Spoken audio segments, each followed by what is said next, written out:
En la meva època, quan jo era menuda, pues, els reis mags tampoc tenien molts diners per a repartir i sobretot el que portaven a les cases eren coses ja avui diguem de profit.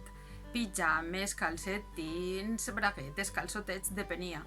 I també, per suposat, molts caramels, bombons, xocolata. Jo recorde també que ens agradava que mos portaren moltes coses dolces, bolígrafs, estotxos, tot el que feia falta, que era de profit, venia normalment per als reis. Però un any recorde que jo mal sí, perquè això no llevava la il·lusió d'anar i veure tot el llit ple, que era on ho deixaven.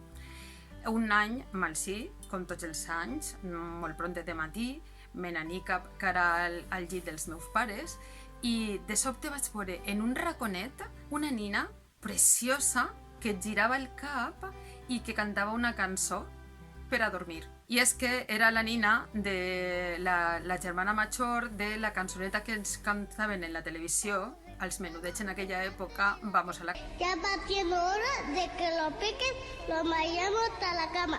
¡Ale! Vamos a la cama, que hay que descansar, para que mañana podamos madrugar. I allò va ser per a mi, ho recorde com si fora avui. I això jo intente també posar en el cap de les meues netes, de la meua crialla de nets, el fet de que lo important no és la quantitat de coses que se tenen, sinó que n'hi ha que aprofitar en tot moment i ser feliços en una única cosa o dos.